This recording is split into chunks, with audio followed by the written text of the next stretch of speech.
Bom, então, a ideia aqui seja uma introdução à ferramenta de monitoramento de redes NAGES, só que eu não vou me ater somente ao NAGES. Eu vou mostrar como é que são as ferramentas de monitoramento mais simples, que são integradas ao NAGES. Então, a ideia é a seguinte, uma breve apresentação aqui, né, até do próprio curso aqui, que envolve, como é que a gente trabalha com esse tipo de ferramenta aqui. Aí vou entrar na questão dos objetivos de rede de computadores, né? Então a gente vai perceber que o objetivo de rede de computadores, na verdade, não é o que a gente enxerga, que é a parte engraçada da coisa, vou mexer num roteador, não é para isso, né? É para as aplicações, nas pontas. E aí o que tem no meio aí que é o complicado. Se as aplicações pudessem conversar uma com a outra horizontalmente, estava tranquilo, né? Bom, problemas comuns em redes. As ferramentas básicas de diagnóstico e monitoramento, então você não precisa necessariamente do NAGES para gerenciar uma rede, para monitorar uma rede. Eu posso fazer isso aí de forma separada, com ferramentas mais simples. A vantagem do NAGES é que integra tudo, né? Essa é a grande vantagem aí. E além de poder estender com plugins, etc. O próprio NAGES e as referências. Então, a apresentação minha aqui, né?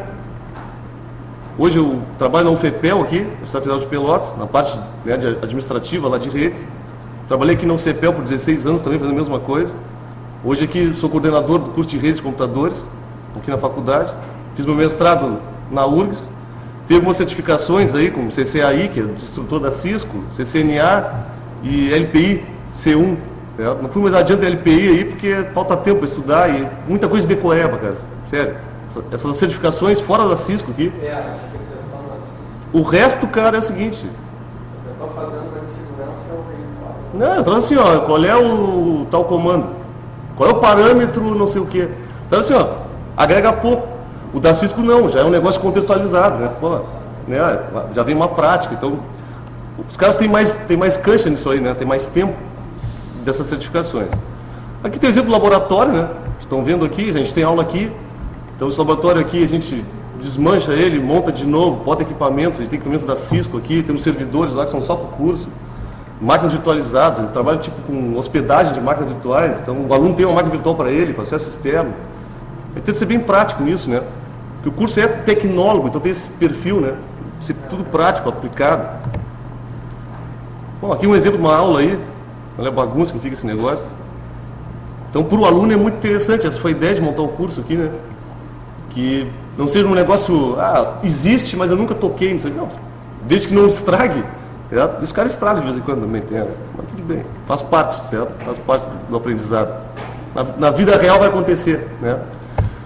Então, o objetivo de redes de computadores, um conceito, né, de redes de computadores. A coleção de computadores ou dispositivos usa um protocolo em comum para compartilhar recursos entre si através de meio de transmissão. É bem teórico, né? Mas o que são esses recursos? O processamento, impressoras, comunicação, arquivos. Então, qualquer recurso que seja compartilhável, ele é colocado em rede. O objetivo principal, então, fazer com que as aplicações troquem dados remotamente de forma confiável e rápida. Esse é o objetivo principal. Aí tu vê qual é o nosso problema. O que a gente quer tratar no gerenciamento de rede, no monitoramento de rede. Eu quero que isso aqui aconteça. E aí pode passar pela temperatura do processador do servidor. Pode passar por isso. Pode passar por um canal de comunicação, pode passar por um equipamento. Então, tem várias coisas aí. O padrão universal é a arquitetura TCP/IP, em cima de redes locais de internet. Isso aqui é o padrão universal. Então, aqui só um diagrama. Fala, Dinei. 32. Então, vejam. Né, do host A para o host B, eu quero fazer com que esses caras aqui se comuniquem. O resto que tem aqui abaixo, cara, pouco importa no final das contas. Ainda mais hoje, que isso aí está muito mais mascarado ainda possível, né? O cara tem equipamento móvel, não sabe nem o que tem rodando ali. Quer saber, tem um navegador, então tá beleza. Bom, as aplicações então, né, que a gente deseja que funcionem. Tem de tudo aqui, né? Inicialmente na execução remota com telnet, compartilhamento de CPU, depois transferência de arquivos, e aí logo em seguida o e-mail, que não, na verdade transferência de arquivos, né? Atualmente aí o que é mais usado? Tudo migrou para arquitetura web, né? As aplicações estão tudo em web. Raro tu ter uma aplicação desktop, com cliente servidor, é raro. Né? Normalmente é algum sistema legado. Hoje raramente acontece o cara desenvolver para isso. E peer-to-peer, né? Aí o BitTorrent, campeão mundial, né? Isso é um negócio complicado para quem está administrando rede, né? Tu tem que ter esses cuidados aqui, não como usuário, né? Na verdade como o cara que analisa a rede, os recursos da rede. Então, a gente está sempre tratando de recursos aqui, principalmente na de banda, né? Que é o mais visível aí para o usuário. E nas empresas, o que eles têm? Transferência de arquivos, né? Compartilhamento de impressoras, e-mail, aí diversos servidores. Isso que os caras se preocupam. Então, um exemplo aqui, né? As primeiras aplicações, que é acessar remotamente uma máquina. A gente faz isso toda hora com a SSH hoje. Só que isso aqui pouco mudou, vamos pensar assim, né? Pouco mudou para a nossa administração hoje. Acessar por SSH, nós estamos nos anos 60, cara. Certo?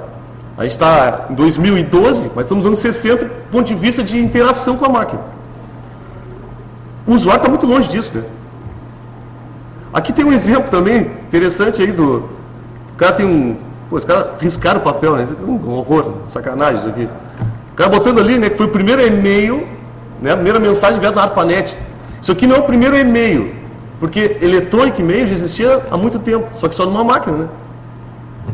Um computador central, fazendo compartilhamento de tempo, vários usuários, eu mandava e-mail para um usuário que estava naquela máquina. A ideia aqui é mandar para outra máquina.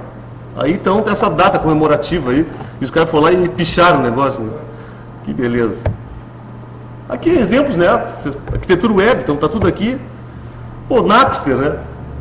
Chegaram a usar o Napster aqui, não? Sim.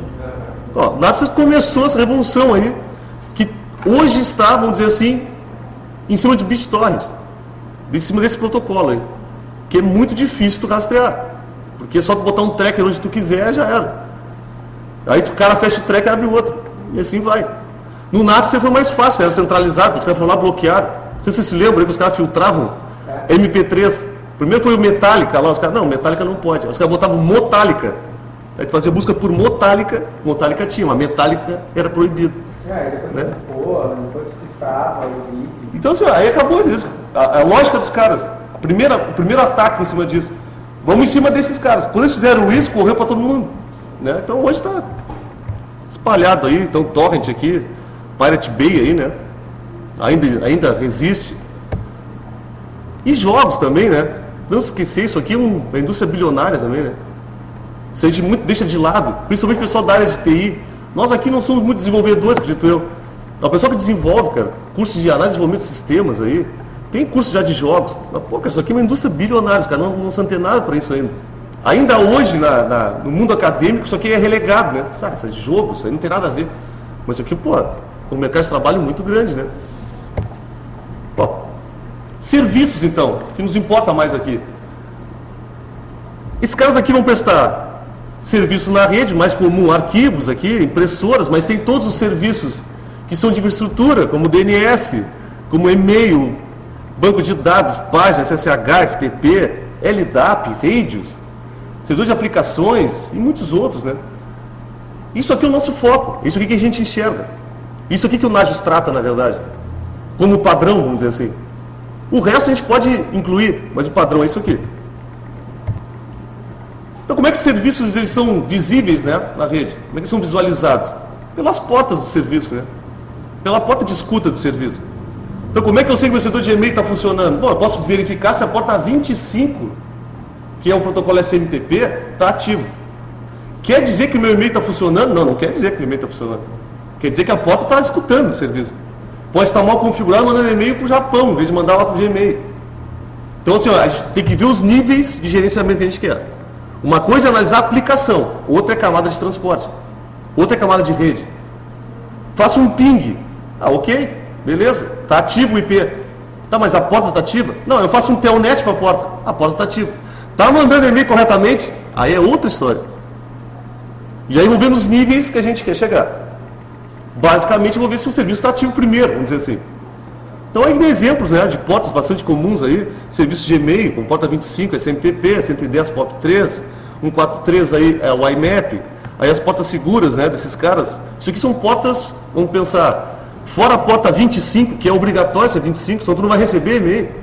O resto aqui, tudo variável, né? Servidor de banco de dados, mesma coisa, né? Então, porta do Postgres, MySQL, do Oracle, servidor de páginas, 80, 443, por aí vai. Problemas mais comuns em rede. Primeiro deles, destaquei aqui, fator humano. Primeiro, passando pelo usuário. Tem dois casos aí, usuário despreparado e malicioso. Preparado é o cara que ele não sabia. Ah, como é que é? Ah, que legal, pô, aprendi agora. E tem o cara que faz para fazer sacanagem. Vai pegar um access point e vai ligar na tua rede. Ele sabe o que ele está fazendo. Ele vai pegar um BitTorrent, vai pegar um cliente de BitTorrent, vai instalar, vai baixar um filme e ele está sabendo o que ele está fazendo. Ninguém diz, eu cliquei e apareceu. Aí tem outro caso, né? O cara não consegue acessar a rede. O que ele enxerga? A rede, mas o que tem por trás? Tem 715 toolbar que ele instalou no navegador dele e aí não está funcionando a rede. O cara enxerga a rede, né? Tudo acaba na rede. Por quê? Porque ele quer chegar no serviço que ele quer acessar. Não funciona, é alguém no meio, que não está chegando até lá, né? A visão dele é sempre essa, é o caminho, né? Bom, administradores preparados. Aqui talvez seja o pior caso, né? Eu achei que era para fazer isso. Tu achou que era para fazer isso, mas, tu abriu uma porta aqui, sem senha, o cara entrou aqui e acessou nosso banco de dados. Então, e outro, desenvolvedores preparados. A gente trata diretamente com desenvolvimento aqui. Nós somos suporte de desenvolvimento de sistemas. O cara desenvolve um sistema que tem um furo de segurança, vamos dizer assim, até ridículo, certo? Aqueles de concurso, tá ali, o cara bota no Google, vai achar direto. E nós somos os responsáveis pela segurança. Então, fica complicado, né? Eu tenho que correr atrás do cara sempre. É bem difícil essa relação aí, certo? É bem complicado. Outro fator complicante aí para nós, rede de sistemas heterogêneos. Que bom se todos os desktops fossem iguais, dos mesmos fabricantes, todos os equipamentos de rede fossem os mesmos, todos os softwares fossem o mesmo desenvolvedor. Onde é que tem isso? Tinha isso, lá na época da IBM, na época da Novell, tinha isso aí. Tudo igual, tudo igualzinho, beleza. Só que o problema era preço, né? Compatibilidade com outros equipamentos, aí vai. Desrespeito à política de segurança da instituição, quando existe, né? Quando existe. Então, uma coisa extremamente importante para nós, para monitoramento, para gerenciamento de uma rede, é ter uma política de segurança. Um termo de aceitação de uso de equipamentos de informática, de recursos de rede. Cara, se não tiver isso aí, um abraço. Porque tu não tem como te defender. Por que não pode acessar o BitTorrent? Onde é que diz isso? É o Marcelo, o Sidney, que está lá, batendo de frente com o cara, dizendo, não pode, porque eu não quero. Não, a instituição aqui diz o seguinte, fazer bom uso dos recursos de rede. Tu não está fazendo bom uso. Tu está consumindo todo o link aqui e baixando um filme. Mas eu acho que tem que ser. Então é o seguinte, cara, então passa lá no Recursos Humanos e vê com eles. Não somos nós, né? Que temos que fazer um papel de xerife aí, assim, de prender o cara. Investidores de TI. Isso é um problema muito comum. Não ter climatização, não ter aterramento, rede elétrica, tu não ter uma autonomia de energia elétrica, tu ter acesso físico a servidores, por aí passa um monte de coisa. O cara tem acesso a ponto de rede em qualquer lugar.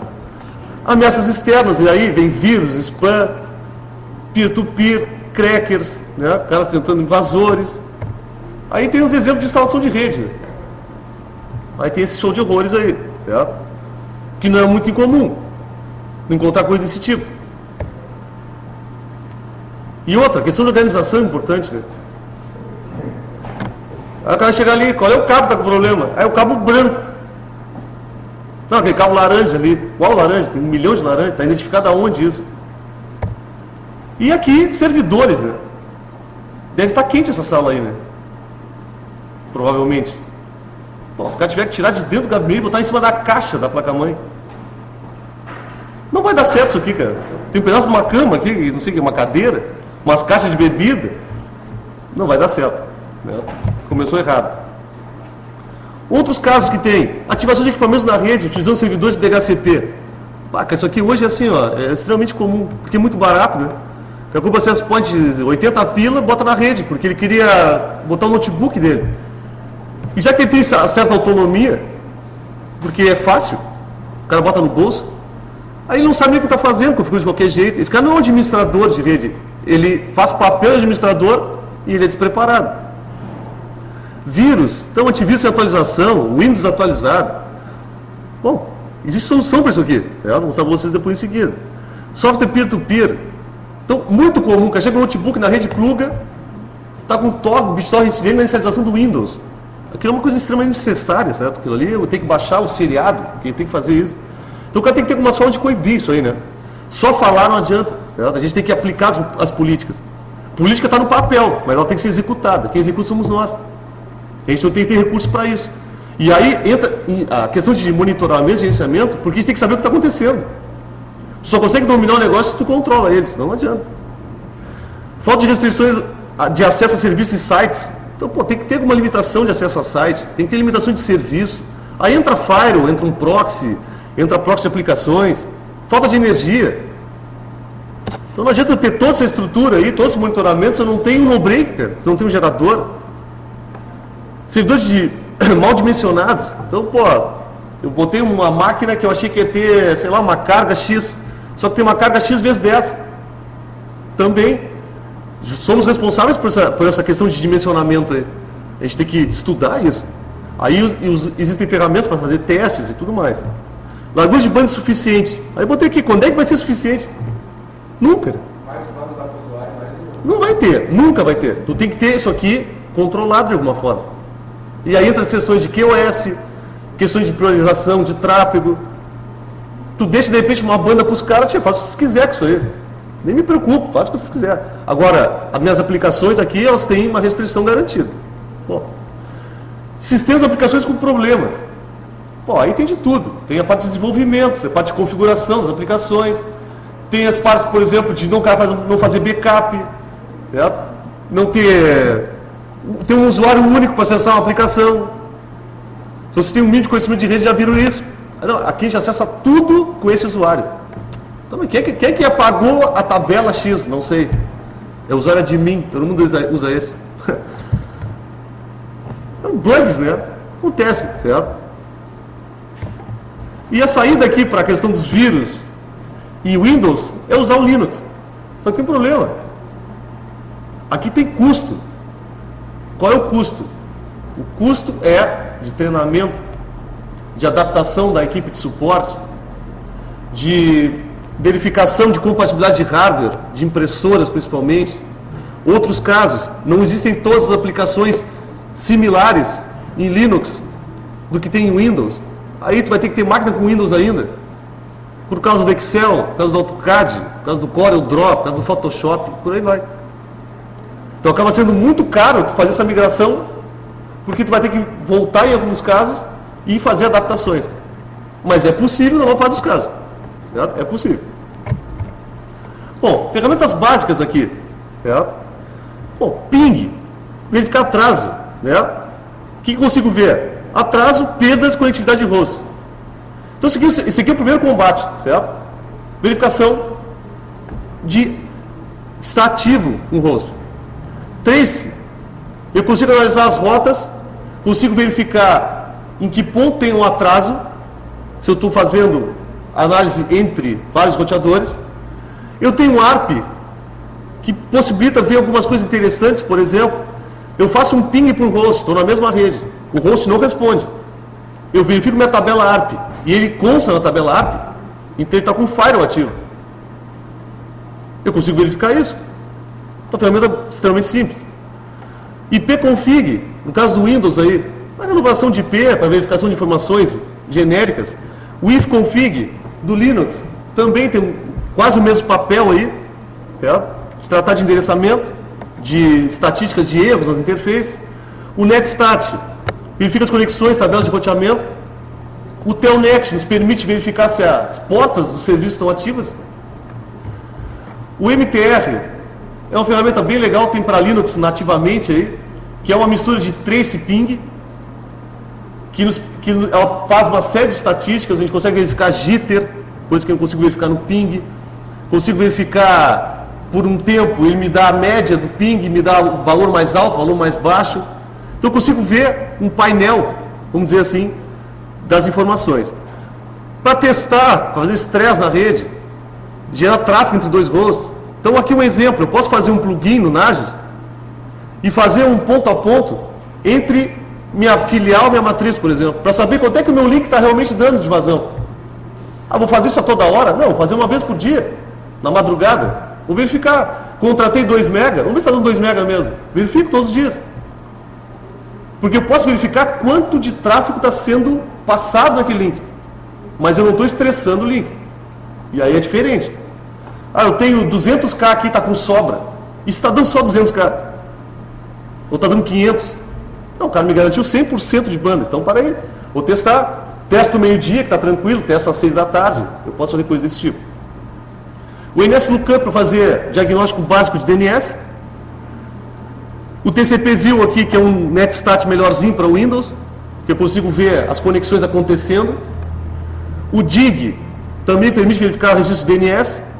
Então, isso aí é nativo do Linux. Eu deixei aqui um link que é o do Windows. O IPERF, JPERF aqui, na verdade o IPERF, né, é estilo o TTCP esse aqui, que faz teste de estresse na rede, usando DP, TCP.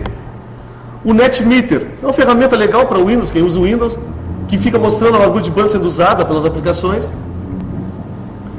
Fora isso aqui, tem algumas ferramentas básicas online, que permitem fazer alguns diagnósticos também básicos, como ping, trace, análise de registros de DNS e outros. Então, um exemplo aqui, o Network Tools, tem essas ferramentas aqui já disponíveis. Para tu quebrar de repente, quero ver se está algum problema onde. Não consigo sair da minha rede aqui. Vou pegar meu outro link e vou acessar de fora. Realmente tem problema lá na GVT, problema na Oi. Consegue ver esse tipo de coisa. Vou passar basicamente cada uma dessas ferramentas aqui com algum diferencial, certo? Então, a questão do ping aqui, a ferramenta mais básica de diagnóstico. Né? Isso aqui é o primeiro combate. Então, um exemplo de ping aqui. Aí, no caso do Windows, né, deixar um "-t", para testar redes remotas. Aqui é uma coisa básica, às vezes o cara que é iniciante se passa por aqui. Estou dando ping para o Google e não funciona. Para aí, tio. Dá o ping para o teu gateway primeiro. Dá ping para o primeiro roteador que tiver. Faz um trace. Verifica até onde está indo. É muito comum, não está navegando. Então para aí. Calma. Por isso que eu estou dizendo a questão das ferramentas básicas aqui. São importantes, só que é um negócio não automatizado. Então o cara tem que ficar aqui, ó, ping, faz tal coisa. O Naginet faz isso aqui automatizado. O trace, então mostra o número de saltos, né? Quantos roteadores eu passei entre a minha origem e o destino. O exemplo do gateway aqui, outra coisa também, né? O último cara aqui é o destino. Então os saltos são os intermediários. O legal aqui é que consegue verificar geograficamente, né? Então esses caras. A questão do asterisco que aparece no trace, né? O que é esse negócio aí? Pode ser vários fatores. Pode ser bloqueio de firewall no caminho. Mas como é que é bloqueio de firewall ele passa? Uma coisa é bloquear ICMP ou UDP se estiver usando Linux. O outro caso é bloqueio de IP. Então eu posso bloquear somente o protocolo. E a questão de mapeamento, né? Graficamente. O ARP. O ARP aqui é um bom indicador dentro da minha rede local se uma máquina está ativa. Comum no Windows XP, os caras lançaram o Service Pack 2, tu ativa o firewall e não responde ping. Dá um ping para a máquina e não responde. E aí? Faz um ARP-A, cara. Verifica se na tabela ali tu tens, né, a requisição. Aqui uma captura no iShark, né, um protocolo extremamente simples. Pergunta, baseado no IP, qual é o endereço físico em broadcast na rede. A máquina que estiver ativa vai responder. Por isso que aparece lá na tabela ARP. Se ela estiver ativa, ela responde. Aí se eu vou usar uma aplicação nela, talvez ela esteja bloqueada, talvez não seja ativa e outros fatores aí. Então a tabela ARP é isso aqui. Eu posso ver uma situação como essa. Se eu der um ping para esse cara aqui, ele não responder e ele aparecer aqui na minha tabela, então ele está ativo, está ligado pelo menos. Aqui tem a dica aí. O ipconfig, então, alguns casos simples aí, né? De verificação de informações, de renovação de endereço. Aqui informações também genéricas. Informações mais do endereçamento do host. Aí tem aquela opção ali, né, do Windows, diagnóstico, não sei se é diagnóstico, qual é a opção que tem ali, eu não lembro, corrigir a rede, uma bobagem desse tipo aí. O que ele faz na verdade, né? Ele limpa o cache de DNS e faz a renovação de IP. Pode fazer em linha de comando, isso aí leva uma meia hora fazendo isso aí no Windows, não sei por que leva tanto tempo, entendeu? Mas o efeito é esse aqui. O ifconfig já tem algumas funções a mais no Linux. Eu posso setar o endereço estaticamente, posso criar uma interface virtual aqui, então botar 2 IPs na mesma interface, posso trocar o endereço MAC da minha interface, posso criar, sei lá, quantos endereços eu quiser. Isso é um problema pelo seguinte, olha só, eu posso pegar, por exemplo, e criar 254 endereços MAC diferentes. Vou dar um exemplo, certo? E sortear, pedir IP para cada um deles, dentro da rede. O que vai acontecer com os endereços IP? Sorteio. Não tem mais para ninguém, está tudo comigo. Isso acontece se o cara que está querendo fazer isso aí está dentro da rede local. O fato de estar dentro da rede local, certo? Acabou, certo? A questão de segurança é muito complexa. O cara está dentro da tua rede local, está dentro do IP, está com o mesmo IP, que estão usando teus servidores, estão usando tuas máquinas legítimas. Pô, aí o estrago é grande. Okay? Então, um exemplo de uma ferramenta simples dessa aqui, está disponível em qualquer distribuição, pode fazer o estrago. Outras coisas interessantes em relação ao ifconfig, estatísticas. Por exemplo aqui, pacotes recebidos, pacotes enviados, número de colisões, erros, pacotes que foram dropados aqui, que foram eliminados, por quê? Porque o buffer da interface estourou. Pacotes que são maiores que o normal. Se o problema aqui está no frame, então o frame é mal formado, o quadro é mal formado. Aqui a questão do carrier, se existe algum problema na transmissão, então tu consegue identificar isso aqui. Erros aqui não são nada bons. É. Erros de recebimento aqui, de recepção, até são tranquilos, vamos dizer assim, mas de TX, cara, de envio, vou jogar fora da interface. Eu já passei por isso aqui. É. E tu vai ver os erros aqui, tem 2 erros. 2 erros. Só que tu dá um ping, troço de vez em quando faz ou não faz. Não dá para mudar a estatística de quantidade aqui. Dica, para renovar o endereço, no Linux aí usa o DH Client. Não é o ifconfig, como no caso do Linux, que é o ipconfig faz tudo. Então não faz no ifconfig, usa um outro utilitário. O netstat aqui, as funções básicas. Mostrar as conexões, estão sendo ativas, mostrar a tabela de roteamento e mostrar estatísticas dos protocolos. Aqui um exemplo de estatística de protocolos. Então, pacotes recebidos, erros de cabeçalho. Isso aqui é legal porque tu está na máquina do cara, na ponta lá. Ó, vem cá, o que está acontecendo aqui? Tu vai entrar na máquina do cara, pode olhar informações na interface dele. Aqui no caso, pacotes de saída descartados, 3. Pacotes recebidos descartados, 9. O que está acontecendo aqui? Ele foi descartado na camada de rede. Ele não foi descartado na camada de enlace. Não foi um quadro Ethernet com problema de CRC. Ele foi descartado por outro motivo. Pode ser por que motivo? Pode ser, nesse caso aqui, pode ser um problema de malformação do cabeçalho.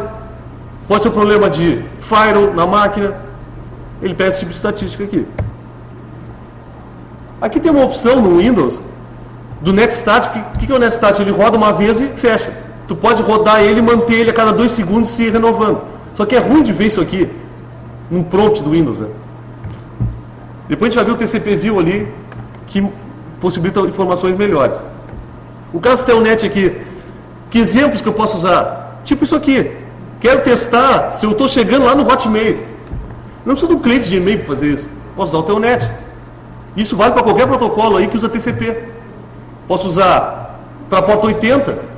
E se eu sei como é que são as mensagens do HTTP, eu posso mandar as requisições e receber as respostas. Óbvio que eu não vou baixar o HTML perfeitamente ali, mas eu vou saber se o cara está ativo ou não. Eu posso usar esse recurso aqui também no Nagios. Certo? Ele tem lá um check TCP. O que faz o check TCP? Verifica se a porta 80 está ativa. E só te retorna, ativo ou não. Aqui usando PUT, né? Outro cliente aí. Então esses testes são bastante comuns, ó, SMTP, POP3, IMAP, FTP, HTTP. Tu pode entrar com as mensagens de protocolo diretamente para o Telnet. Tu pode simular um cliente de FTP usando o Telnet, sem problema. Porque é um protocolo texto fácil, certo? De mandar os comandos ali, bem simples. O MTR, então, que eu tinha comentado para vocês aí, ele é um trace ping melhorado aí. Então, tem para Windows também uma versão aqui, mas é bem simples. Te mostra estatísticas que ele faz continuamente. Então, eu preciso saber aqui onde é que está meu problema. No meu caminho, da minha origem até o meu destino. Ele mostra aqui ó, a melhor passagem dele, a média, a pior passagem, o último, quantos foram enviados, quantos foram recebidos, porcentagem de perdas. E aqui do Linux, que é o MyTraceRoute. O MTR é mais 3 route. Essa ferramenta é bem legal, certo? Quero verificar meu link, se está lento, está... Deixa os caras rolando aqui. Vocês vão perceber isso. Melhor que ping em relação a isso aí. Aí tu tem a ordem dos campos aqui, tem vários outros campos que tu pode acrescentar. O TTCP, então, para medir largura de banda, disponível para Linux e Windows. Ele funciona cliente-servidor, então tu ativa um lado do servidor, outro cliente, e estressa a rede entre os dois. Aqui o exemplo, né? Estressando a rede aqui, chegando aqui a 9 MB, certo? Esse cara aqui está em kbytes. Não, então chegou mais. Chegou mais aqui. Esse aqui está em kbytes, então vai dar aí uns 72 MB, 74 MB. Isso aqui foi uma rede local que deu isso aí. Aqui tem os parâmetros, tem vários parâmetros. Eu posso usar o DP, posso variar o tamanho de pacote, posso usar bidirecional, então eu mando um stream para um lado e outro stream para o outro. Isso é o teste que se faz em largura de banda. Para quê? Para testar o link. É óbvio que eu não vou fazer isso aqui durante o dia, o horário comercial, ou quando a empresa está trabalhando, produção, que eu vou estressar meu link. Mas seriam momentos, fora esse uso, para saber quanto o teu link realmente está gerando. E não é só link entre roteadores, pode ser a própria tua rede local. Pô, será que meu cabo está bom? Tu verifica a continuidade do cabo, beleza. Se tu não está com ele certificado, tu pode testar ponto a ponto, e aí tu vai testar, fazer um teste legal, porque é o teste de aplicação. Isso aqui é o que a aplicação vai usar. Então, se eu estou passando 93 megabits por segundo, que é o valor máximo de vazão que eu tenho numa rede a 100 megabits, está excelente a minha rede. O que eu testei nisso? Testei minha interface de rede, meu cabeamento, e testei meu sistema operacional, vamos dizer, a implementação do TCP/IP, várias coisas eu testei. Capacidade das máquinas.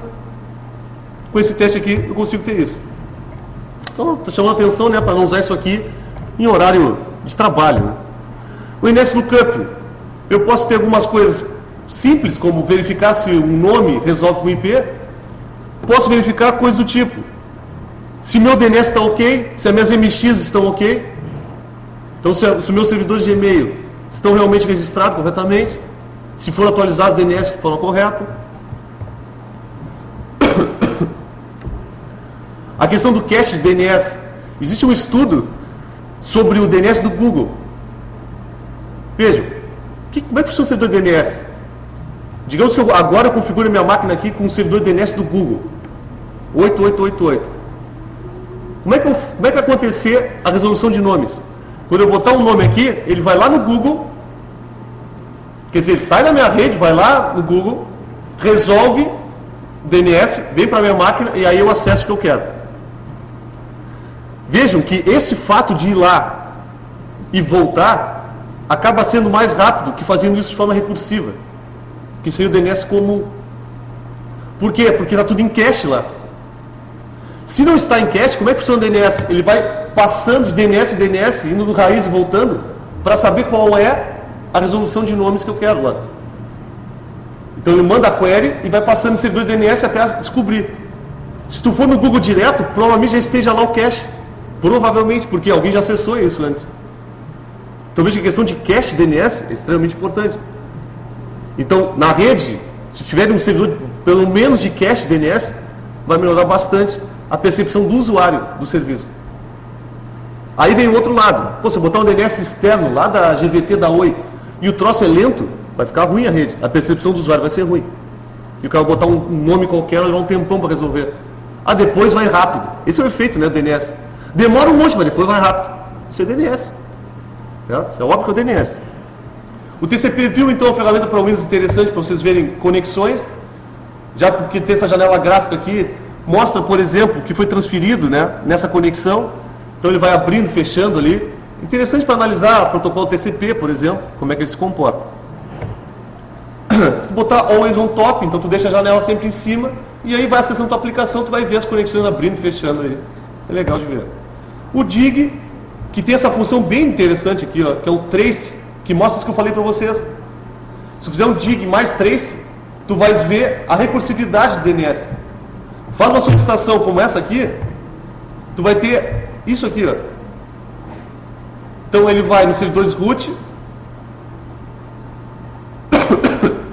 Veja que ele foi lá no 888, vai no servidor root, pega o servidor root que resolve para o BR, do BR ele vai para o IPSU, do IPSU ele vem aqui.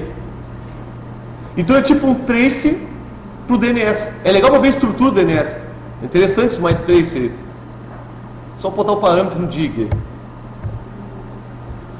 O DIG não tem por padrão no Windows, né? Mas tem aí uma implementação que os caras fizeram que tem essas funcionalidades aí. Tanto é que esse aqui não rodou no Windows, mas tem o trace também. O IPF-JPF, que na verdade esse cara aqui é estilo o TTCP para estressar a rede. Só que ele é gráfico, né? Então é interessante, verifica a parte gráfica aqui. E o uso dele é bem simples, né? Bota um modo de escuta e o outro como cliente. Aponta um para o outro e vai estressar a tua rede. Vai chegar ao máximo que dá. Volto a dizer, isso é importante porque o teste que é a aplicação vai fazer uso da rede. É como a aplicação vai fazer uso da rede. Então não basta o ping, não basta o trace. Fazendo isso aí, tu está o mais próximo da rede possível. Então, essa é a ideia aqui. Se eu fizer isso, eu testei todo o caminho aqui, testei tudo que tem aqui, e eu consigo visualizar o que a aplicação vai enxergar da rede. Aí um exemplo aqui, né, qual é o valor de vazão máximo de uma rede 100 megabits Ethernet? É por volta de 94. Por que não é 100? Porque eu estou transferindo dados. E eu tenho cerca de 5% que é cabeçalho. Então, quando eu faço 94 MB aqui no IPERF, eu tenho que descontar o cabeçalho que eu uso na camada de enlace, na camada de rede e na camada de transporte. Isso dá por volta de 5%. Então, por isso que eu nunca vou chegar a 100. Bom, o NetMeter é uma ferramenta bem simplesinha aí, que tu consegue botar aí no teu tray do Windows ali, na bandeja, e consegue visualizar algumas informações. Então, tu está acessando uma aplicação ali, está vendo quanto é que ela ocupa. Isso é bem legal. É mais aqui para visualizar. Bom, então, passando isso aqui, pessoal, veja, eu posso fazer uma série de diagnósticos da rede aqui, tudo separado. Então, eu posso pegar uma ferramenta daqui, dali. Vejam, isso não exclui certo? A questão de usar essas ferramentas. Eu usar o Nagios. Eu vou precisar disso em algum momento. Às vezes o Nagios não vai me dar essa informação como eu quero chegar naquele momento ali. Porque as análises são periódicas, as verificações são periódicas. Eu quero nesse momento aqui verificar o negócio. Então são complementares, vamos pensar assim, em relação ao Nagios. Então, o que é o Nagios? Ferramenta de monitoramento de código-fonte aberto, é a evolução do projeto NetCent. Então tem aqui no site do Nagios a história, né, de onde saiu esse cara aí. O NetCent é extremamente parecido, tinha o mesmo propósito. Esse cara é baseado em plugins. Então, tudo que eu quero monitorar, eu vou ter que ter um plugin. Na distribuição, vem vários plugins já padrão. Esses mais simples, por exemplo, para checar o ICMP, que é o check ping, tem check TCP, check UDP, check SMTP, aí tem uns mais específicos. Eu posso checar, por exemplo, sei lá, FTP. O que ele vai checar? Ele vai checar se o banner do FTP está ativo. Se o cara consegue se logar com o usuário, eu posso fazer esse tipo de coisa. Possui agentes para Windows e Linux, então eu posso fazer checagens tudo remoto. Não preciso instalar nada na máquina remota, fazer nada. O outro caso é, se eu quero saber qual é o uso de CPU de uma máquina, eu posso fazer por SNMP, vou ter que instalar um agente. Certo? Esse é um agente padrão, SNMP, protocolo padrão. Ou instalo o agente do Nagios. Aí tem vários tipos. O mais comum é o NRPE. Certo? Tem para Windows, tem para Linux. Aí eu posso ver outras coisas. Monitoramento de usuários, espaço em disco, processos. Alguns vídeos tinha comentado ali, posso monitorar o player que está rodando na máquina. Tudo bem, eu verifico lá, estou usando o Winamp. Se o processo do Winamp está ativo, então eu considero que está ok. Pode ser que está com o Winamp travado. Aí é um problema. Aí eu tenho que ter uma coisa mais específica. Okay? Interface web e configuração de arquivos em arquivo texto. Se a primeira coisa, primeiro obstáculo, vamos pensar assim, quem está iniciando o Nagios é o seguinte: não, tem uma configuração web aqui? Tem, mas não é padrão. Existem de terceiros configurações de web. Nós vamos perceber que fazer linha de comando aqui, em texto, é mais rápido, certo? É mais tranquilo, trabalha com templates, então é bem fácil de fazer. Aqui está a interface desse cara. Então veja que a ideia aqui é fazer o monitoramento de hosts e serviços atrelados a hosts. A partir daí eu tenho agrupamento de hosts, agrupamento de serviços. Eu posso definir um mapa aqui, se eu fizer a hierarquia desses caras. Atrás do meu roteador tem 2 servidores. Então quando eu montar um mapa, ele vai montar isso aí. Vai montar aquela questão ali de hierarquia. Mas vamos avançar que vocês vão enxergar isso aí. Então a instalação aqui, dei um exemplo de CentOS 5.8, a gente usa aqui no curso como distribuição padrão CentOS. Por que isso aí? Porque é o padrão Red Hat, Enterprise Server, que é homologado da Oracle, homologado de várias outras aplicações, e é voltado para servidores. Então essa que é a ideia. A gente trabalha aqui na parte, não de desktops, né? E sim de servidores. Aqui a instalação é bem tranquila, é só ativar um repositório RPM Forge, instalação padrão. E aí tem os plugins que vêm atrelados aqui. A instalação do agente no Windows também é plug and play aí. E a configuração em modo texto, configuração um pouco mais chata de fazer, porque tem que habilitar algumas coisas ali, mas também não tem mistério, uma vez feito isso, você replica. A configuração desse cara então. O que nós vamos fazer? Agora, nós vamos parar aqui um pouquinho e vocês vão extrair a máquina. Se vocês não extraírem, vão abrir no VMware Player aí. Certo? Então façam isso agora. A máquina virtual que vocês baixaram aí, extraem ela, abrem o VMware Player. E aí a gente vai seguindo os slides ali. Você pode só minimizar a janela aí, vou lá pro lado. Baixou ali no FTP, no próximo. Então vamos ativar a máquina aí.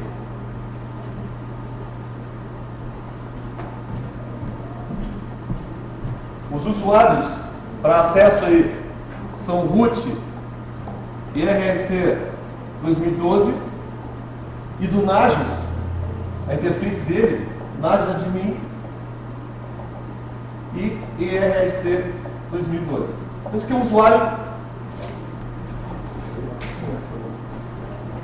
Bom, pessoal, então assim, ó, enquanto estão terminando de extrair aí, vou continuar aqui. Vou fazer aqui. Tá vendo?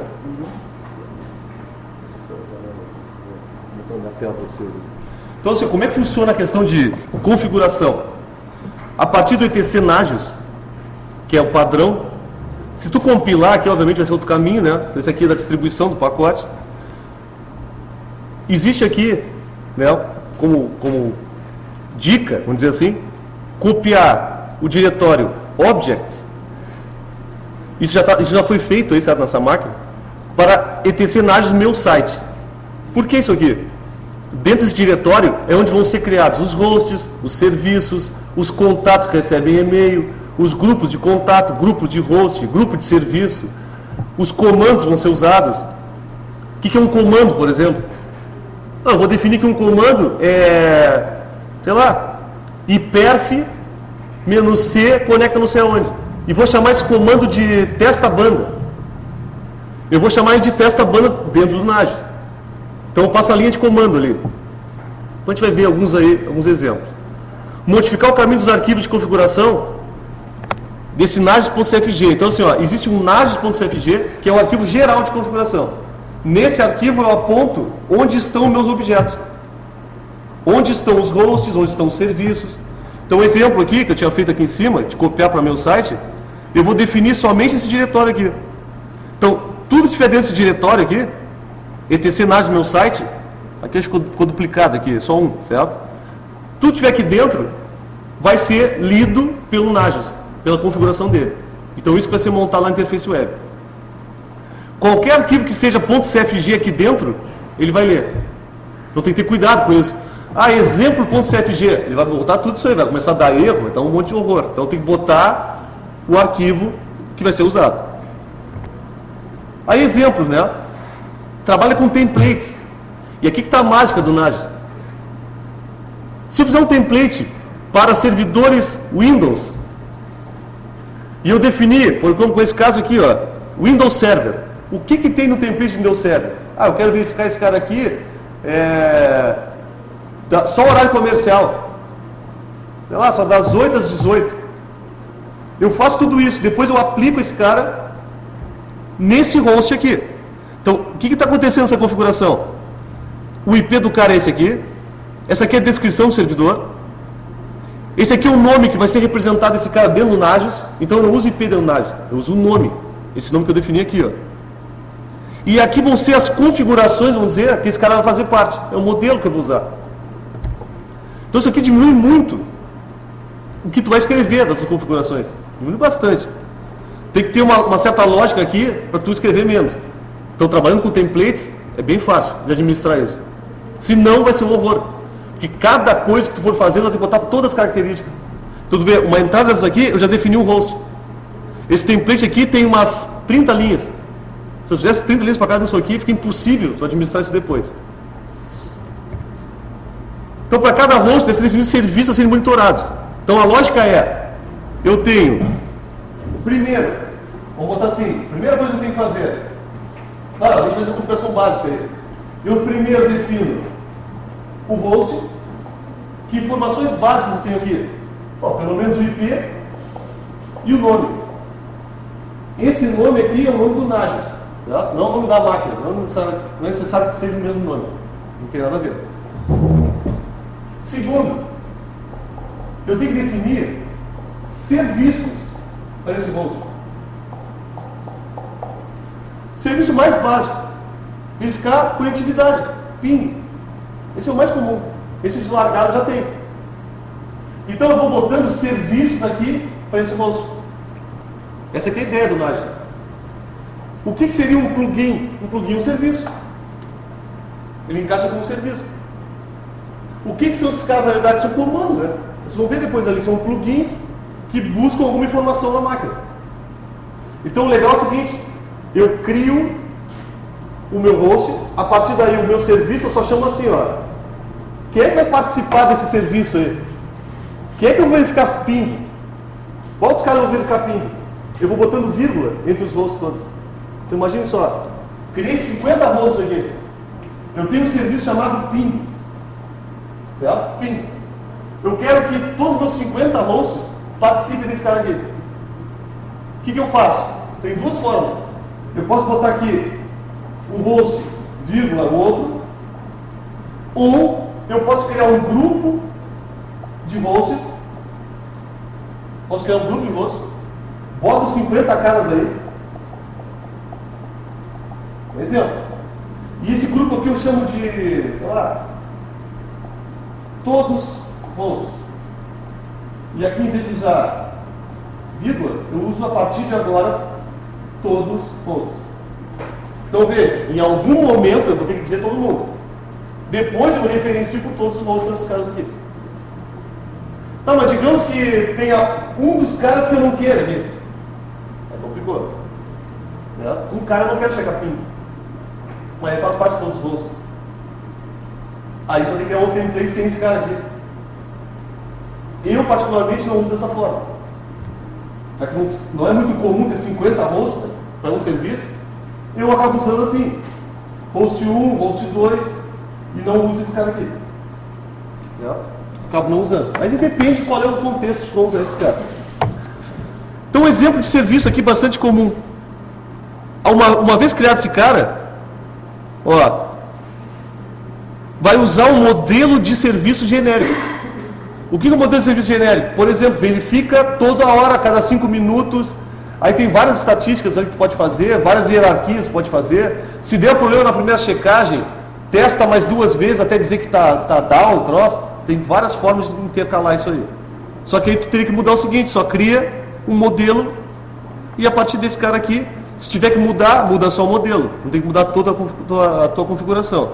Host name, isso que eu tinha falado para vocês aqui. Esse Win Server agora está sendo monitorado HTTP nele. Essa é a lógica aqui. E se eu tivesse uma máquina Windows chamada 123, vírgula 123, já estou checando HTTP para ela. E assim vai indo. Definição do template, então.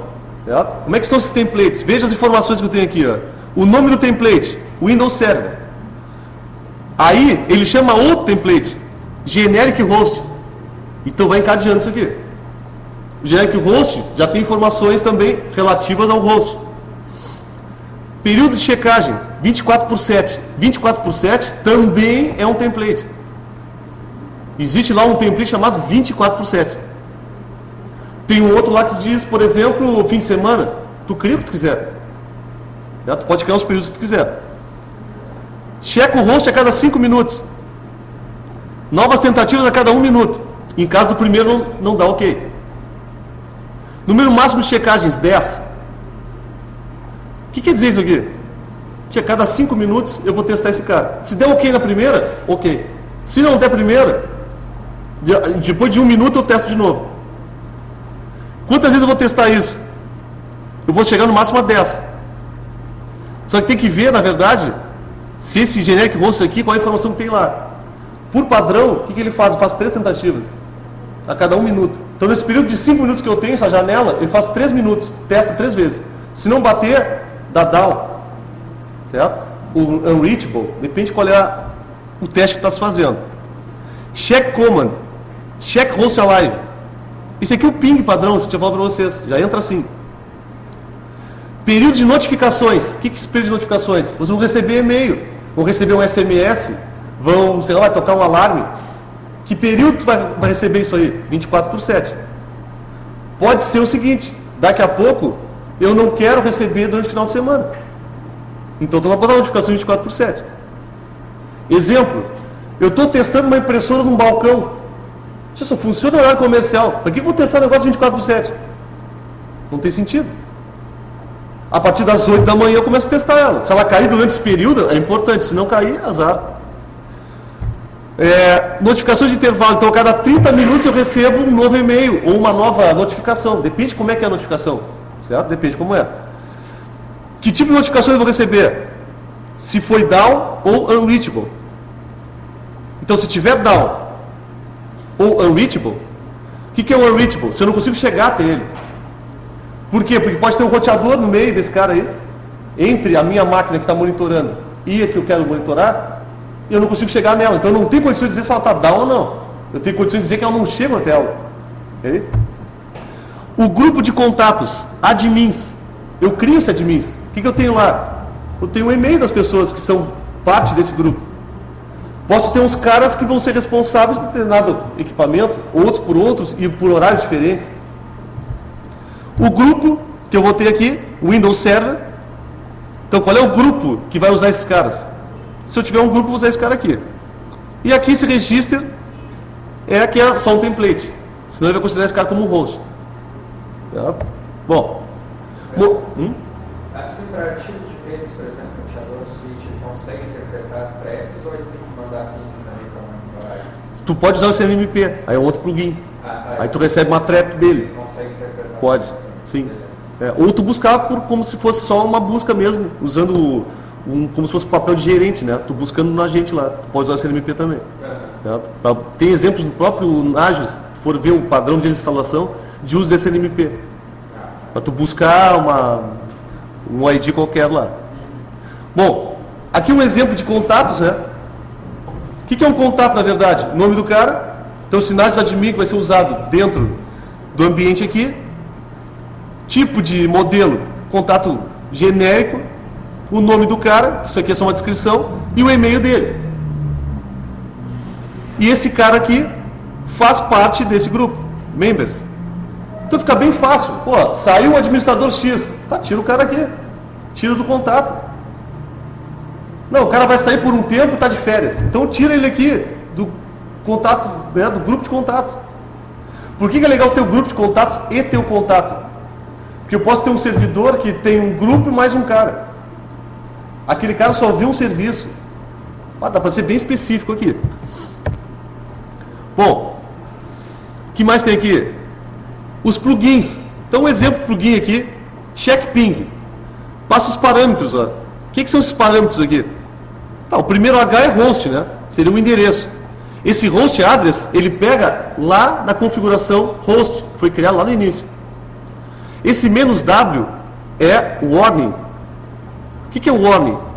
Tu tem 2 níveis aí, na verdade, de aviso. Warning e critical. O que é o warning? É um aviso. Tá? Então, por exemplo, o que vai avisar aqui? Se eu tiver 3 segundos, mas é um absurdo, né? Tudo bem. Se eu tiver 3 segundos, acima de 3 segundos, e abaixo de 5 segundos, ele me dá um warning. Olha, já vi coisa pior que isso, em link de rádio. Mas tudo bem. E 80% aqui, perdido. Então, se eu tiver até, nesse caso aqui, até 80%, ele não me avisa nada. Depende, pô, meu link não pode ter 1% de perda. Então, cara, botar 1% aqui. Tu define esse comando, tu edita ele. E o outro caso, pô, se tiver 100% de perda, critical. Qual é a diferença disso? A diferença na interface web vai ser o amarelo e o verde. E, desculpe, o vermelho. O verde é ok. No caso de e-mail, tu vai receber um critical e vai receber um warning. Então, daqui a pouco, não é negócio, se tu tiver uma máquina que está variando muito a carga dela, começar a receber o warning, vai receber 1 milhão de e-mail. Não, eu quero receber quando é critical. Isso me preocupa. O resto não me interessa. Então, esses níveis aí são definidos. Hierarquia de hosts. Então, existe uma diretiva chamada parents. Isso que eu estou falando para vocês que é interessante para fazer os mapas. Eu posso definir que um roteador está à frente da máquina que eu quero monitorar. Por que é importante isso? Olha só. Não só pelo mapa, né? Eu posso ter o seguinte. Imagine só. Tem um roteador aqui. Tenho a minha rede. Tenho o meu servidor aqui que eu quero monitorar. Isso tudo que a gente está fazendo aqui é relativo a onde está o NAS, né? Onde é que está localizado? Ele está aqui. Bom, eu vou monitorar a partir daqui, né?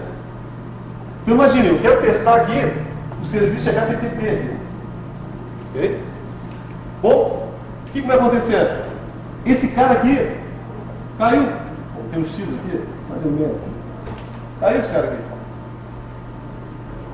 Se eu definir que para mim chegar até esse cara eu tenho que passar por esse, eu vou receber notificação só desse cara aqui, não desse. Agora imagine, um cara é uma coisa. Agora se minha rede toda está aqui, cara, que eu monitoro, eu vou receber 800 e-mails aqui. Não, cara, parei. Eu já sei que esse cara caiu.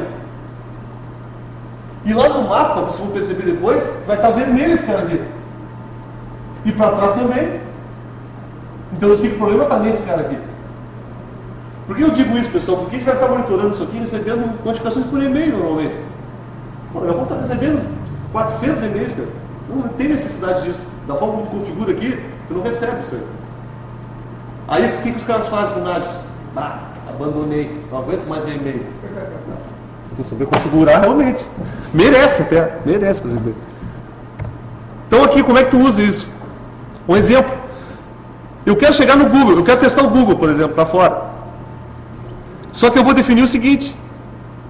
Para mim chegar no Google, eu tenho que passar pelo gateway. Se o meu gateway está down, não adianta eu testar o Google. Não adianta eu sair. Então o NAS vai, na verdade, desabilitar essas notificações enquanto não tiver o gateway novamente up. Muito importante no NAS, depuração na configuração. Pá, fiz um monte de coisa, agora eu carrego o NAS da failure. Erro no serviço. Tá, e agora? Onde é que está? Isso aqui é uma depuração que tu faz, chamando o NAS.cfg. E aí vai te fazer uma verificação de todos os arquivos de configuração que tu definisse lá no teu diretório e vai apontar, ó, esse aqui está duplicado, esse aqui não tem um serviço, esse aqui não sei o que. Então é bem legal esse tipo de recurso aqui. Então vamos lá. Agora, é o seguinte, vamos passar esses slides, terminamos aqui, ficamos só no NAS. Para acessar aí, RC 2012, então, para acessar a interface web. E como conclusão, né, pessoal, só para mostrar a bibliografia de onde eu tirei isso aqui, ferramentas de administração aí de rede, pô, são essenciais. O problema é que eu vou ter que ficar testando uma por uma, eu vou ser muito reativo. E reativo em administração de rede não dá certo, porque tu vai esperar o usuário te ligar para dizer que está com problema, tu já está atrás, tu já está atrasado. Então tu tem que ter uma forma de prevenção. E o Nagios te faz isso, porque está ali trabalhando para ti. Como qualquer ferramenta, ela trabalha para ti. Eu sempre brinco com o pessoal em aula aqui e digo o seguinte: cara, não é um martelo que faz marceneiro. É o mesmo caso aqui. Não adianta eu simplesmente ter a ferramenta e não interpretar ela, não analisar ela, não fazer uso dela, porque eu preciso. O fato de existir ela ali não quer dizer que eu vou ser um bom administrador de rede. Isso é mais uma ferramenta. Então, extremamente confiável, certo? Relativamente simples de configurar, porque no momento que tu define os teus templates, tu define como tu quer fazer monitoramento, tu só vai adicionando serviços, adicionando plugins, e a estrutura é a mesma.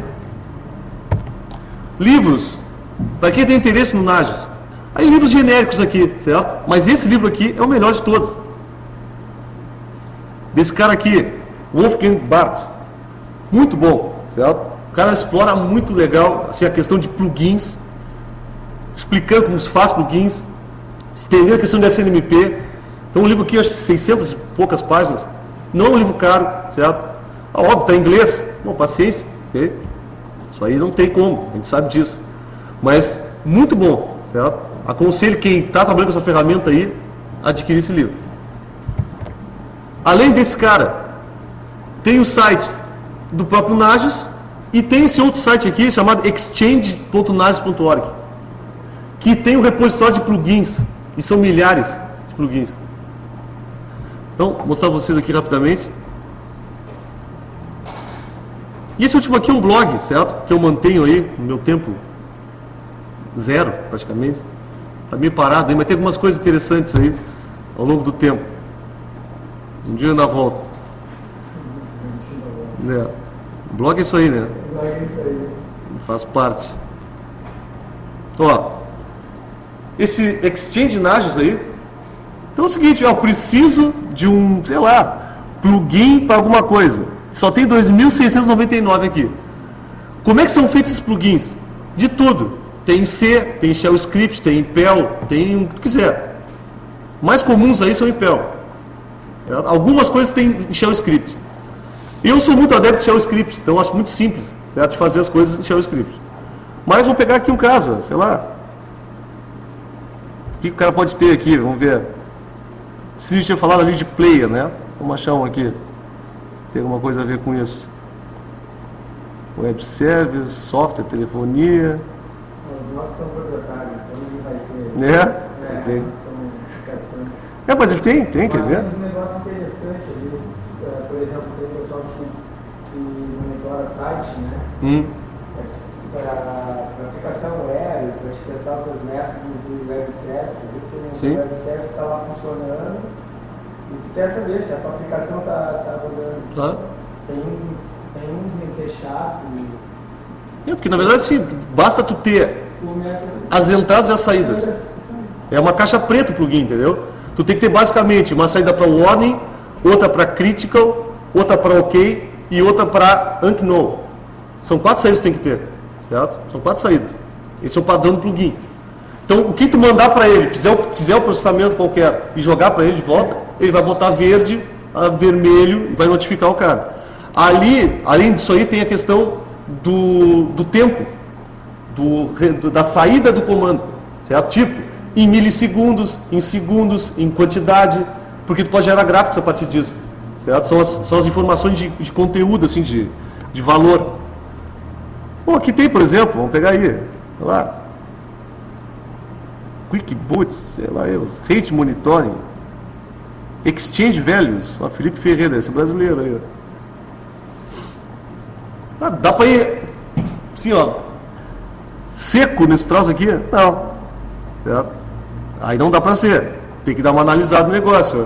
O cara tá pegando aqui o valor do euro, qualquer coisa, cara, tá valendo, certo? Tá valendo aí. Ficar muito uma compra, sei lá. O cara usar o Nagios para isso. Bom, pessoal, então